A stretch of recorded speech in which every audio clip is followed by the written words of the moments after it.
Okay.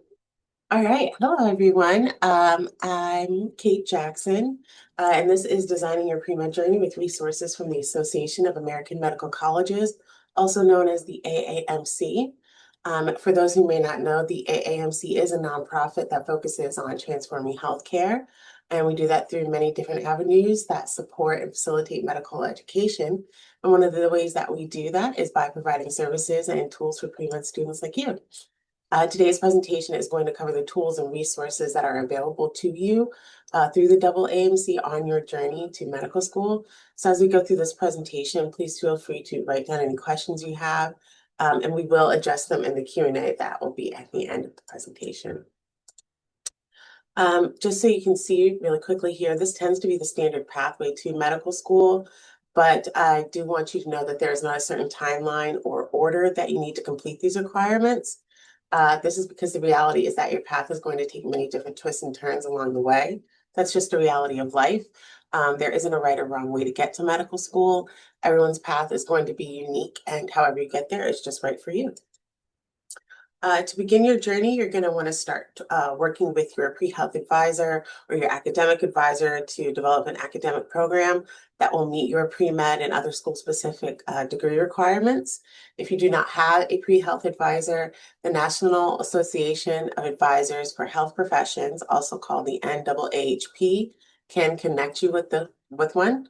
But first, I do recommend signing up for our Pre-Med Navigator newsletter. This is something you can subscribe to using the QR code on the screen here. You can also view all of our past articles, but this is a monthly newsletter that provides information about our upcoming webinars, has real stories from real students, study tips, interviews with professionals. There's tools, resources, and registration for any upcoming events that we'll be having. So please use this resource. Again, it's once monthly, and it's just a quick overview, high-level overview of some of the resources that we have available going on that month. So one of the ways that we hear from students is through our Aspiring Docs resources, which is how we know what resources are the most useful for students. Here you'll find information and inspiration to help get started on your path to medicine.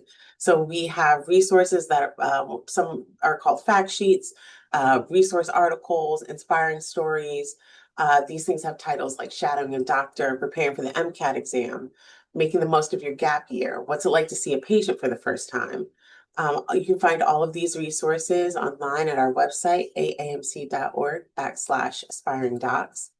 We do also have an Aspiring Docs blog. This features over 300 firsthand stories from pre-meds all the way through residents. This is a really great resource because they're always accepting new writers. And writing for the blog is one of the great ways you can demonstrate your written communication, which is one of the 17 pre-med competencies that I am going to talk about in just a moment. But you can visit aspiringdocsdiaries.org for more information about that resource. So as I mentioned, medical schools are moving toward competency-based admissions. This means that they're going to be evaluating you based on your experiences, your goals, and your proficiency in the 17 pre-med competencies. They are listed here. These demonstrate your preparedness for medical school. Medical schools will use these competencies to help evaluate your readiness for medical school. So we did create the Anatomy of an Applicant website to help define exactly what a competency is and how they are demonstrated. So this website is where you can learn more about those 17 pre-med competencies that the medical schools are looking for in their applicants, as well as tools and examples on how to develop them. On the Anatomy of an Applicant website, you can read stories from medical students, how they demonstrated the pre-med competencies during their path to medicine and in their medical school applications. You'll also get perspectives from their pre-health advisors and the admissions officers who accepted these students. You can also find information about the parts of the AMCAS application and can complete a workbook with self-assessment worksheets. Beginning experience is important. I'm sure many of you know that. Shadowing is a valuable experience because it does expose you to patient care in a clinical setting. It also provides insight into the day-to-day demands of a medical career.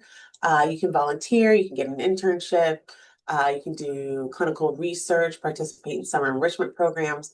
But I do want you to know shadowing is not one of the, it's not the only way that you can demonstrate these skills and characteristics.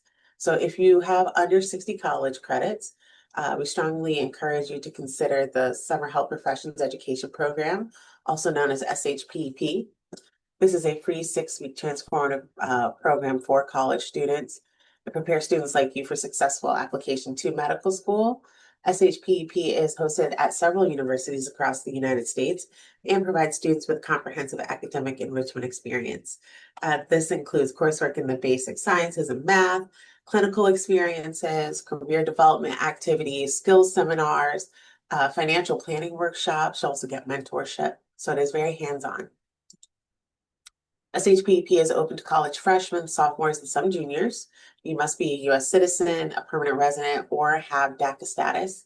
Additionally, you should have completed 60 or fewer college credits and have a GPA of at least 2.5. The application process does require a personal statement and a letter of recommendation. It slightly mimics the AMCAS application, so it is good practice. But for more information on eligibility, what the benefits of the program are, and to apply, you can visit shpep.org. There are some additional ways to gain experience. This list here that you can see is not comprehensive, right? Hospital volunteer, certified nursing assistant, EMT, medical scribe, lab work. These experiences are really invaluable for those pursuing healthcare careers. However, I want you to know that this is not comprehensive. These additional pathways are available through the AAMC because we have a free directory of opportunities where you may want to explore what different opportunities you can try out. You can use the QR code here on the screen, and where you'll be able to find research opportunities, STEM or healthcare related workshops, different pathway programs, career prep, technical prep programs, internships, apprenticeships, summer programs. There's really a lot of resources using this database. So I strongly encourage you to either use this QR code or use that URL, aamc.org/medpathways, for those additional enrichment opportunities if SHPEP is not right for you. The medical school application process does encompass a lot of different things. That includes choosing what schools to apply to, as well as covering the expenses for those schools related to that application process. I'm going to start today with finances. Please be aware that the process of applying to medical school does have a financial component to it, but we do believe that the cost of applying to medical school should not deter you from becoming a doctor. So we did create our fee assistance program.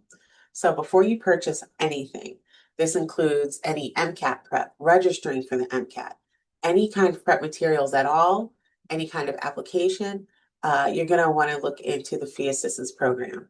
I say do this before you purchase anything because the benefits of the program are not retroactive. So once you make a single purchase, you cannot recoup those funds. So look into the fee assistance program long before you begin the process of purchasing. The fee assistance program assists those who'd be unable to take the MCAT preview, use our AMCAS application or some of our other resources without financial assistance. But again, I want you to know that the benefits of this are not retroactive. If you start any part of the process, you will not be able to recoup those funds from the AAMC. There are several benefits with the fee assistance program that includes the reduced MCAT fees, reduced preview fees, free MCAT prep materials. You'll also get a free subscription to the medical school admissions requirements, which is called the MSAR, a waiver for the cost of the AMCAS application and AMCAS fees for up to 20 medical school designations, and you will receive a discount on your ARIS application once you're in medical school for your residency. If you are planning to apply for MCAT or preview accommodations, you'll also get access to a stipend for an updated psychoeducational and medical evaluation if necessary. And if you were to use all the benefits that are available to you with the Fee Assistance Program Award, you'd be receiving more than $2,000. So it's definitely worth investigating to see if you are eligible for this program.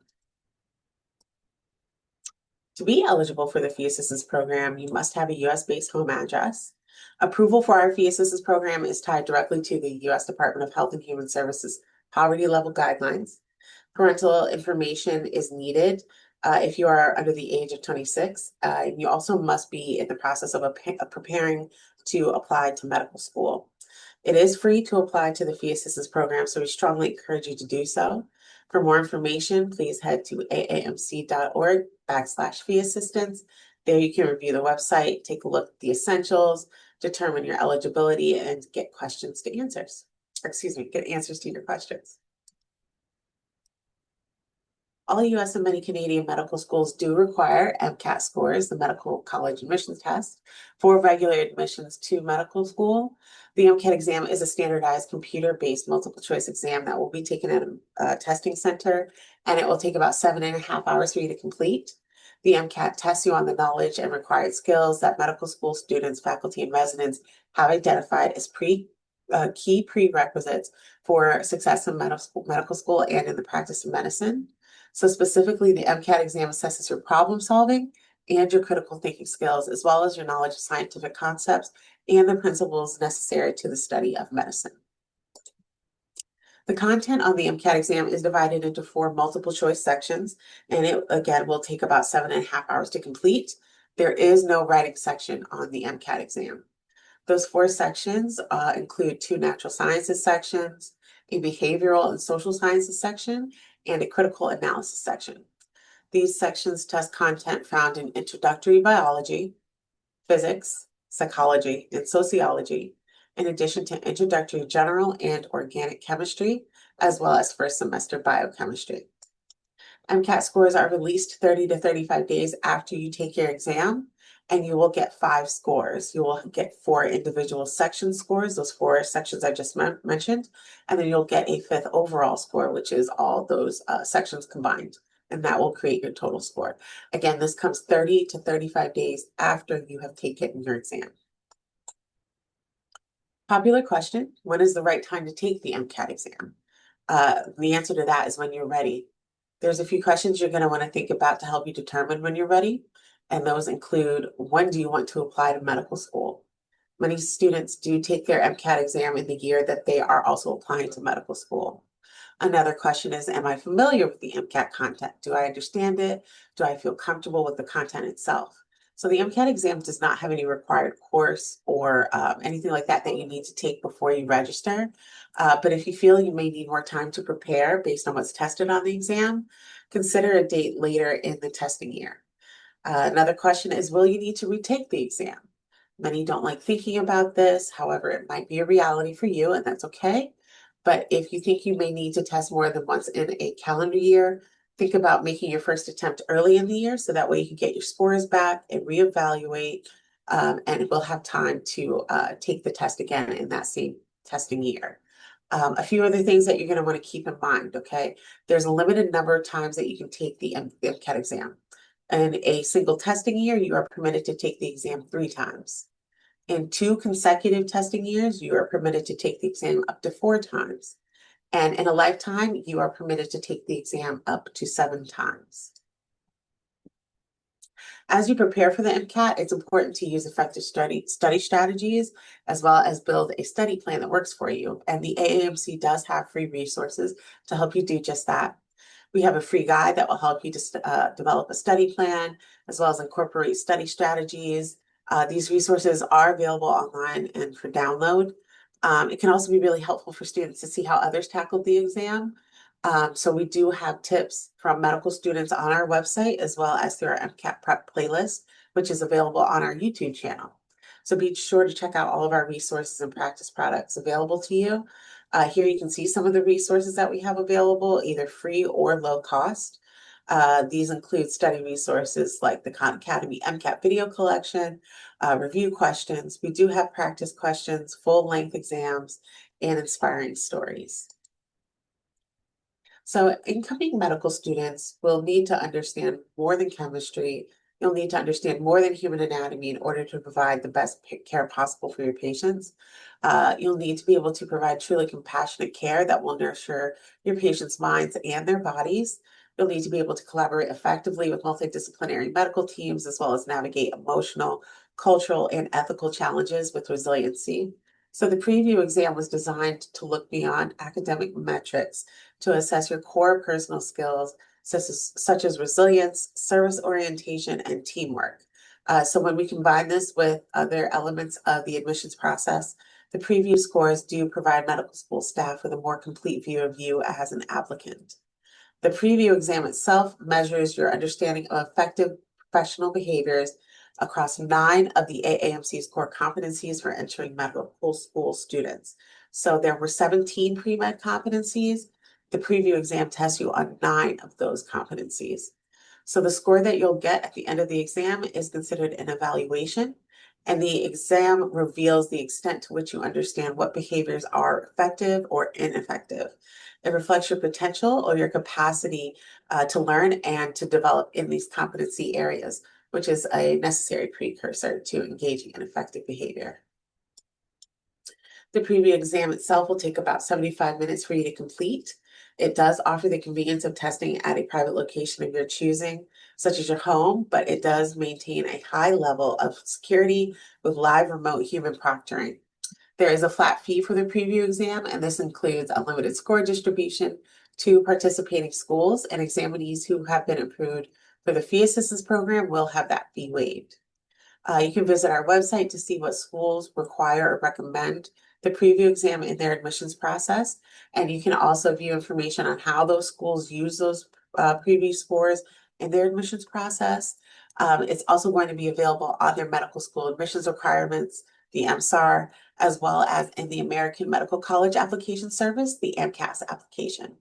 The preview exam will be offered for 7 testing windows, typically begins around March and concludes in October of each year.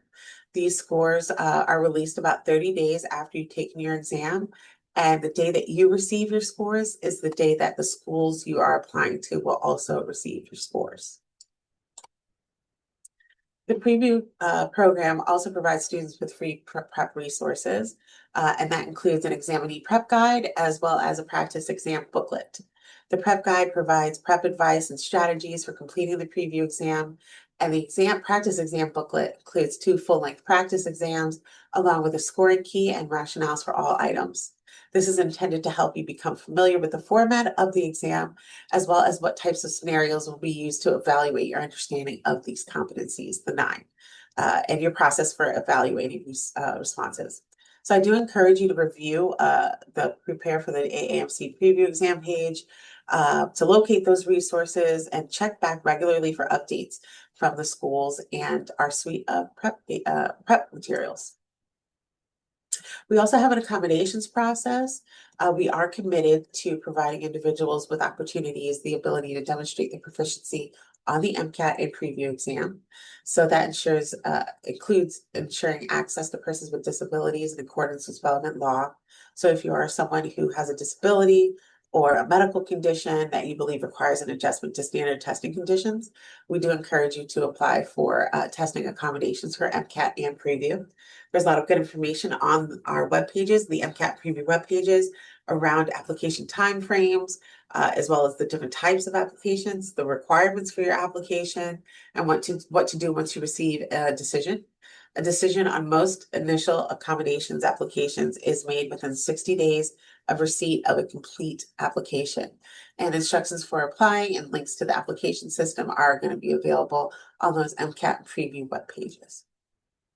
If you have questions, I recommend that you take down the email you see here at the bottom of the screen, accommodations@aamc.org. That way you can send your questions direct to somebody on the accommodations team to get it answered quickly. So when you get to the point where you're making a decision about where to apply to medical school, it can be very tempting to only focus on certain things. However, I do want you to remember that this is where you're going to spend the next 4 years. So there are a lot of different factors you're going to want to consider beyond academic requirements. Each school is different and they all have their own mission. They all have their own culture. On average, people apply to about 17 medical schools. If you'll remember, when I talked about the fee assistance program, they do cover up to 20 medical school designations with the fee assistance program through AMCAS. However, I do want you to know it can be overwhelming to determine where to apply. So we do have our medical school admissions requirements. I've mentioned it a couple times. This is called the MSAR. This is where you can view each school's mission statement and a ton of other information for free. MSAR provides the medical school's teaching philosophy, their core values, as well as what they're looking for in their applicants. These resources can help you choose where to apply and how to prepare for the application process itself. You can search for schools in the MSAR by location, their median NCAT scores, their GPA scores. You can review school-specific data. You can save and rank your favorites. You can save notes on each school and review the pre-med coursework that they have available. If you subscribe to MSAR, you can view complete school data, including things like student data, the volunteer experiences that they've had, their median NCAT scores. You can even compare medical schools side by side. We do have an official guide to medical school admissions. This is a chapter guidebook, which outlines the admission process, but it also highlights other things like medical career options, how to prepare for medical school itself, what medical students study, and how admissions decisions are made. You can find this and all other MSAR resources online at aamc.org/MSAR. So at some point, you may also be interested in exploring post-bac or special master's degree programs. So with this free AAMC database, you can search for public or private programs and degree or certificate granting programs within certain specific states. You can also look for programs that accept undergraduate or graduate students, and there's also a filter to show which programs accept DACA students. One of the most important features of this database is the search functionality. You may be looking for a program to enhance your academic record. You may be looking for one that will help you obtain the necessary prereqs for medical school. You might be changing your career. Whatever the story may be, you are able to search for very specific data using this service. So please feel free to use that QR code on the screen or follow that URL, aamc.org/postbac, to help you find what postbac programs could fit your needs. So now you've taken your prereqs, you've got your experience, and you're ready to apply using our AMCAS service, the American Medical College Application Service, and plan for paying for medical school. So here's what you need to know. The AMCAS program is a little bit like the Common App that you would have used to apply to college. So you're going to complete one application. The AMCAS program will verify and process your submitted application and then send it to your designated medical schools electronically. The AMCAS program will also distribute your letters of evaluation and your MCAT and preview scores directly to the medical schools. So here you can see a look at our typical application timeline. This is what we refer to as the AMCAS application cycle. The AMCAS cycle is 1 year ahead of the current calendar year, and it's offset like this because the application cycle corresponds to when you hope to start medical school. So the AMCAS cycle does start in May of every year, and medical schools will not begin receiving processed applications until late June. So once your processed application is sent, medical schools will begin their review process, and that usually includes secondary applications as well as in-person interviews. So I want you to keep in mind that medical school admissions are rolling. That means you'll want to submit your materials earlier rather than later. And you'll also need to keep track of the different AMCAS application deadlines because this is the date that your application needs to be submitted. Official transcripts must be received by AMCAS program within 14 calendar days from a medical school deadline.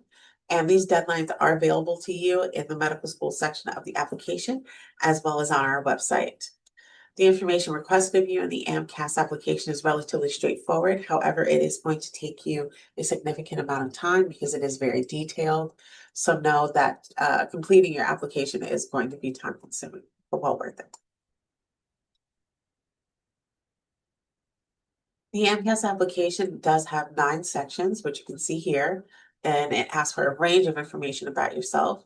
Some of these are very self-explanatory, but the ones that we've highlighted here in green do require a bit more time and thought. So in the coursework section, that's in the center on the bottom, this is where you're going to enter every college level course you've taken or attempted or completed. An official transcript can be very helpful for you here because that kind of thing is hard to remember off the top of your head. It's also really helpful to have it available to you when you're completing this section. The work and activities section, that's dead center. This is designed to give you the opportunity to highlight any of your work experience, your extracurricular activities, awards, honors, publication. If you do anything like SHPP, this is where you put that. You can add up to 15 entries in this section, and you'll be able to select 3 that you consider your most meaningful, and then you will be asked to reflect on those in writing. Your personal comments essay, your personal statement, that's dead center on the right. This is going to take some time for you to draft and finalize. We recommend you do it in Word because there's no text editor in the AMCAS application itself. This is an important part of the application process because it's really your first chance to tell schools why medicine. It's not a form, there's not a formula that you need to follow. There's not a right or wrong way to do it, but this should be unique to you and to your story. The MCAS program does provide guides as well as video tutorials on our YouTube channel. We have an applicant guide. We have plenty of FAQs to help you navigate the application. And we also have a fantastic contact center who are available to answer all of your questions about AMCAS, MCAT, preview, and more. The AAMC also strongly recommends becoming familiar with our first program. That's Financial Information Resources, Services, and Tools. First can equip you with tools, tips, and information that will help you to borrow wisely, and once it comes time, help you to repay those loans responsibly. First can help you understand the financial aid process, manage your finances during medical school, as well as learn about loan repayment options. So some of the things that you'll find when you visit First are short articles. Those are what we call our fact sheets.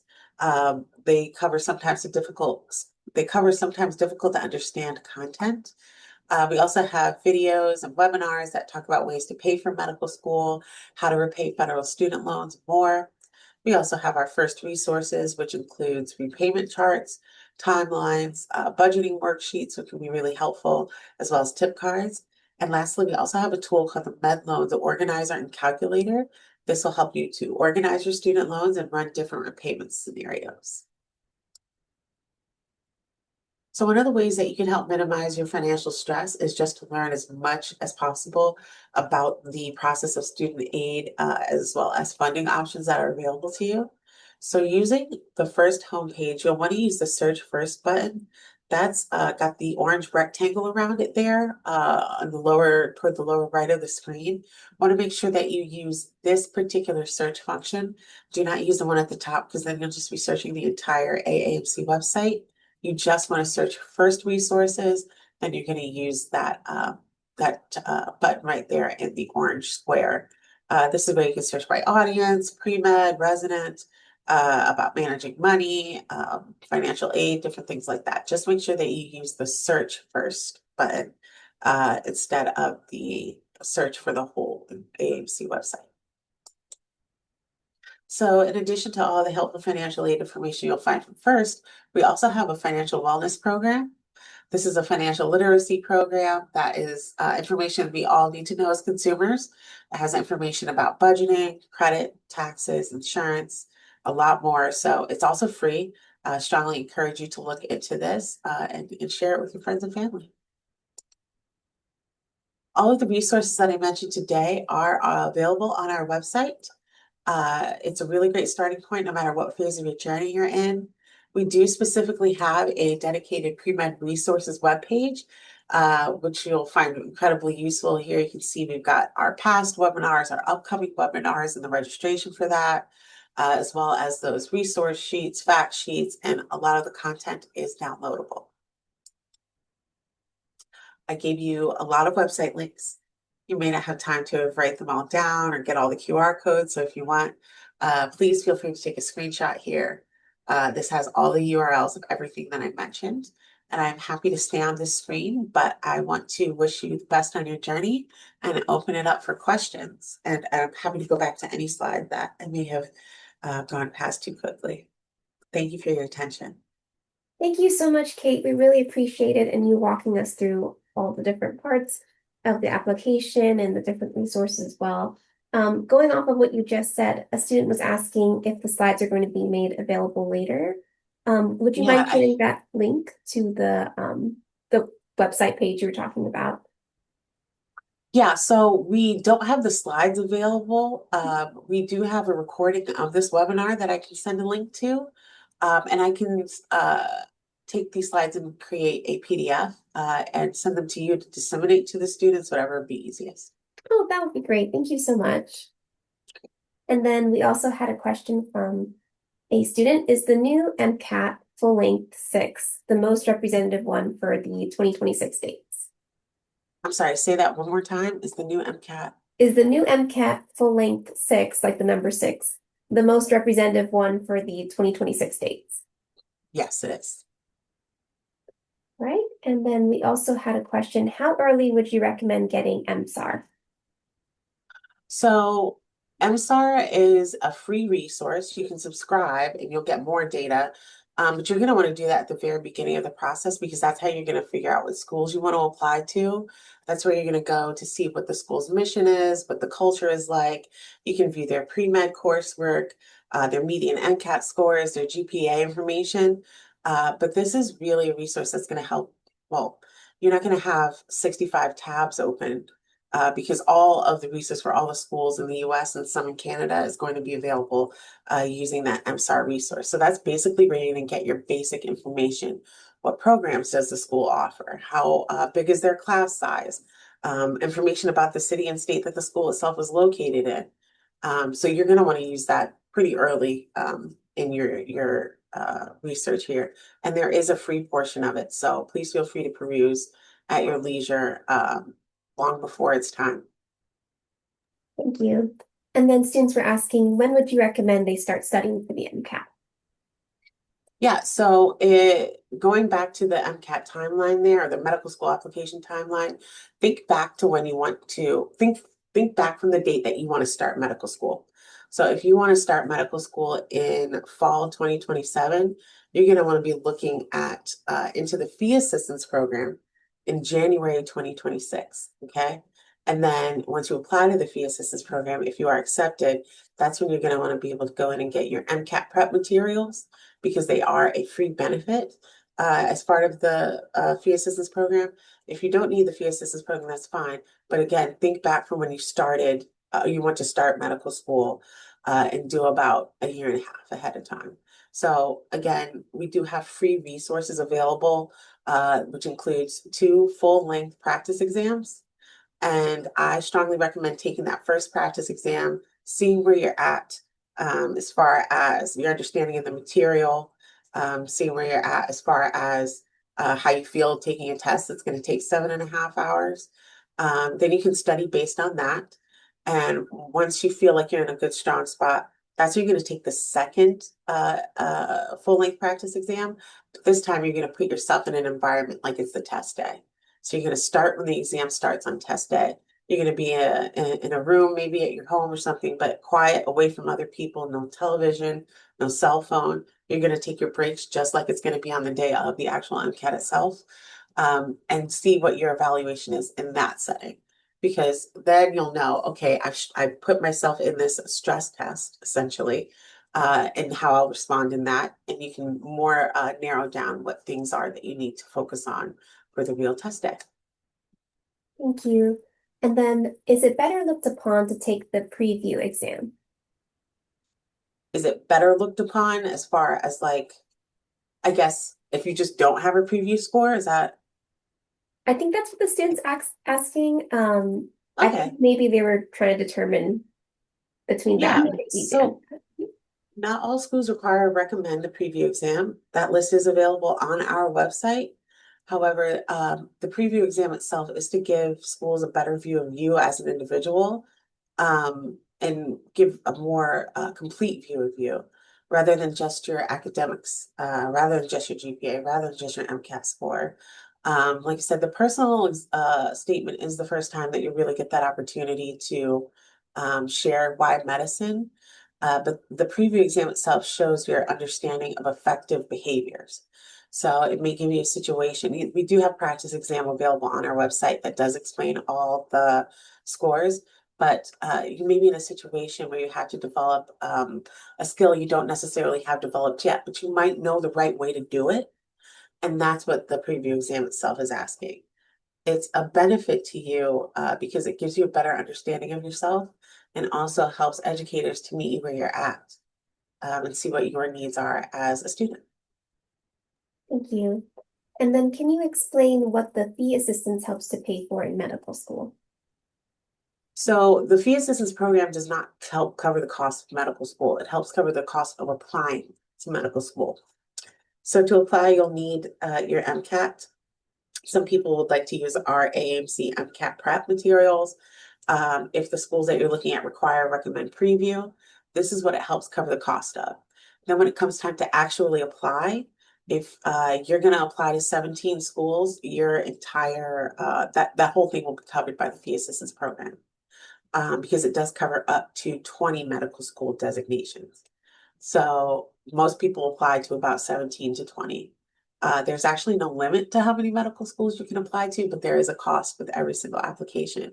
And if you were to get fee assistance, that would be completely covered. Thank you. And then for the application part, does coursework also include AP classes? Yes, so it's going to include every single class that you've either completed or attempted. So that means if you left 3 weeks into the semester, it still has to be shown there. So what can be helpful is to get official transcripts. Some people may have started at community college. They may have taken courses at a different school. At the same time, they were taking courses at their own school. You'll need all of that information to be reflected.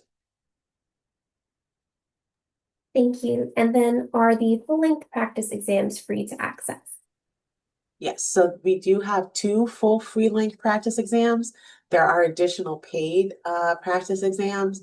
If you are awarded the fee assistance benefit, the additional paid ones will be included as part of the MCAT prep bundle, which you'll receive for free with fee assistance. Thank you. And then will practice exams be updated if a student wants to start studying 2 years out? And if they're applying for fee assistance, do you have to use fee assistance in that same term? So let me step back here a bit with the fee assistance program. So from the day that you are accepted into the fee assistance program, you'll have it until December 31st of the following year. So that means if you apply to the fee assistance program when it opens, which is typically late January, early February, then you will have it until December of the following year. So you'll give yourself almost 2 full years to have that award. If you do not access any of the benefits in that time, you can reapply and you will have to reapply.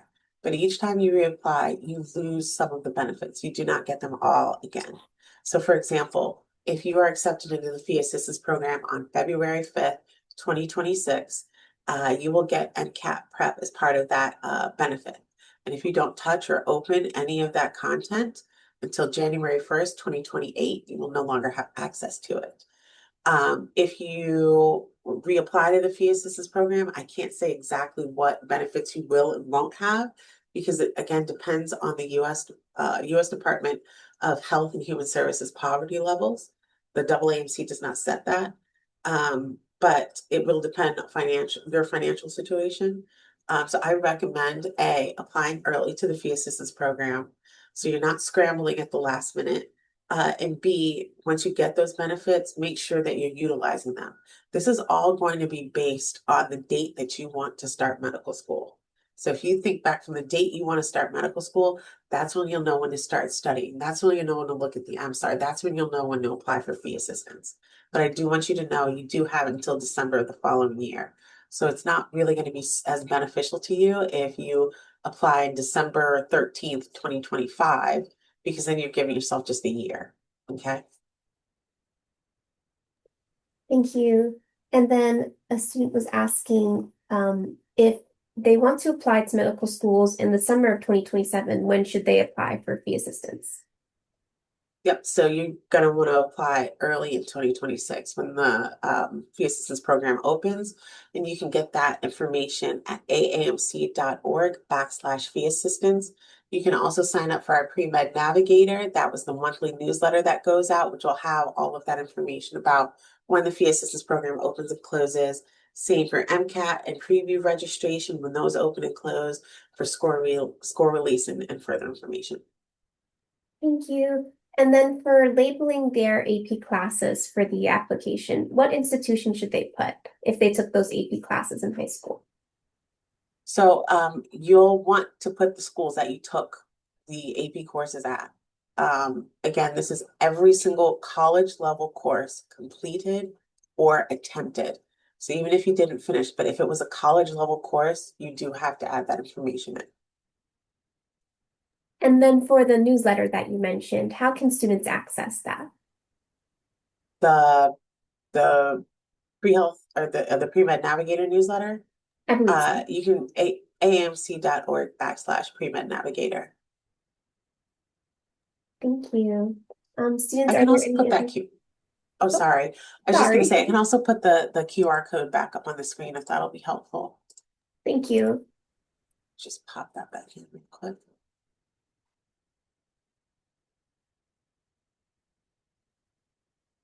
Okay, I'm ready for another question. If there are I any had a more. question. Go ahead. Are the prompts all the same every year? Like, is there a way I could start working on like my activity section or my personal statement now? Or would I have to wait until the application opens? I'm sorry, are you talking about the AMCAS application? Yes, ma'am, the AM class. Yes, so you can start on your getting your information now, but you won't have any place to put it until you actively open that application itself up. And the AMCAS, once you put all your information into the AMCAS system, it is going to keep prompting you for more information. So I suggest you have as much as possible before you actually begin the application itself, because you're not going to be able to skip around in it. It's like you do step A, and once step A is complete, then you get to step B. Thank you. Thank you. And then we had a question on how does AP courses that were dropped affect students' applications? That would be something you'll want to use the MSAR for. We don't really have school or program specific information that would be available in that regard. Again, that's something you'll be able to find either on MSAR, the school website, or the actual AMCAS application itself. But something like that really depends on the school and the program that you're looking to study with or for. Thank you. And then students, if you have any other questions, you can go ahead and ask them now. But if you all could fill out that end of event survey that I put into the chat, I'll re-put that into the chat as well. Thank you. I would like to add my email to the chat for you all. This way you can reach out to me. I don't have all the answers, but I can put you in touch with people who do. I can give you quick answers, a quick high level. If there's just a question that you don't feel comfortable asking today, please shoot it over to me. Confidentiality is always respected. And I'm happy to answer any other questions, any feedback that you might have for me. I want you to know that this is going to be a long process, but you got this far. And it's really good to look into what enrichment opportunities are available. That way you'll get kind of a better understanding of what the day-to-day demands are. You might meet a mentor that you may not have had access to otherwise. You'll meet other students from across the country, get to have those conversations that maybe you wouldn't if you're so siloed. It's really a great opportunity to develop your skills and start thinking about those pre-med competencies and how you're using them in your everyday life.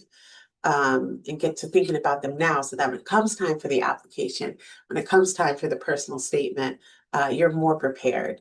And you will have some good relationships so people can review your content before you submit it. But I do want you to know that you should believe in yourself. We believe in you. We're here to help you. We are a resource. I'm a resource. Please reach out to me. I'm here for you. And I Thank wish you the you. best of luck in your journeys. Thank you so much. And students as well, if you need more information about medical school, be sure to check out our medical school web course. It was relaunched and there's a lot of helpful information there. You can email aap@ucf.edu or you can email me and we can place you into that web course if you're interested. It looks like Alexis has a question. You can go ahead. Hi there. I had a quick question. In the activities section, is it allowed or is it like looked down upon to include like high school activities that were like a big part of our life? Um, Again, that's like a school specific thing, but there's one, if you did something for 3 summers in high school, that's going to look a lot better than if you did a 6-hour course over a weekend.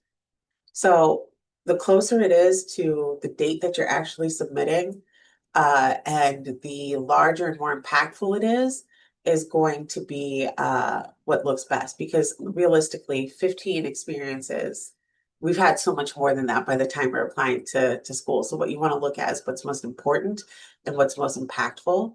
And then they're going to ask you to pick 3 of those, which you're going to be asked to reflect on more in writing. So it's a wide variety, but it's I think the answer is more tied to the programs and schools that you're looking at rather than a generic answer. Okay, thank you so much. Thank you so much, Kate, for coming out today. We really appreciate it. And we really appreciate all of the advice that you had to offer.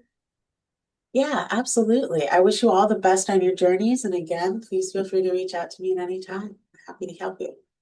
Bye, everybody. Bye.